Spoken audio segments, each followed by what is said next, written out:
Yeah, we've seen several inches of snow over the past couple of days. Now, some streets are getting a bit of shine due to a fun little layer of ice out there, but life does not stop due to inclement weather. And many of us, we still have places we got to be, right? Well, Ren Wadsworth highlights some seasonal driving reminders to make sure we all get to where we're going. The first snowstorm of the season is here in Montana, which means adjusting the way we operate on the road to keep ourselves and others safe. To make sure you can see the road and those on the road can see you, Montana Highway Patrol says it's important to clear your entire car off of snow and ice as much as possible, not just the windshield.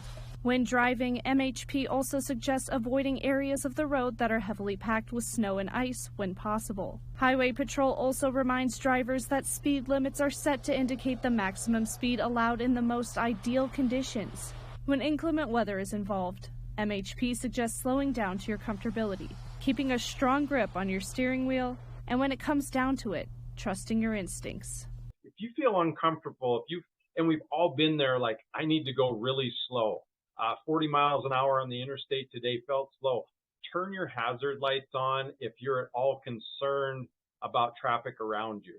If you are driving down the interstate especially, and you start to see, as you described, sort of that snow squall in front of you that doesn't make sense because it wasn't there before, more than likely you have a vehicle in front of you.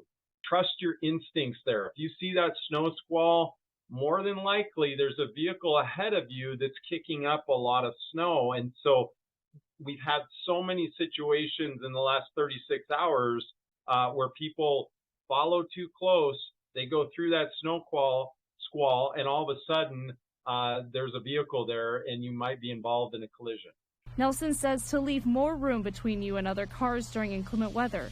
10 to 12 car lengths on highways and interstates, and in more urban areas, 2 to 3 cars distance. And in cases where you hit ice or lose control of your vehicle, Nelson says there are a couple things you can do to keep your car upright.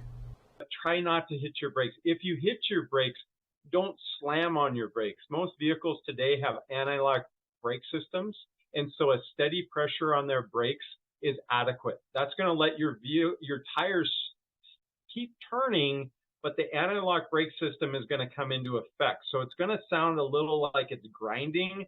That's what the anti-lock brake system does. And don't overcorrect. In 25 plus years in the Montana Highway Patrol, I can't count how many motor vehicle crashes I've went to where drivers have overcorrected, causing rollovers, causing all sorts of additional tragedy that could occur.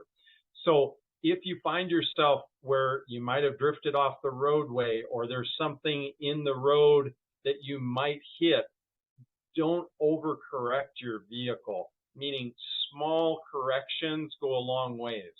We always talk to driver's ed classes. You might have to hit something, mainly like an animal, another vehicle, versus overcorrecting to where now you're into the ditch, rolling over, and could possibly cause serious injury or death. By following these simple steps, we can all help reduce the number of accidents and deaths on Montana roads this season. Ren Wadsworth, Nonstop Local. Hey, Ren, thank you very much. Highway Patrol is putting this danger into perspective for us, sharing details of a fatal crash in Carbon County.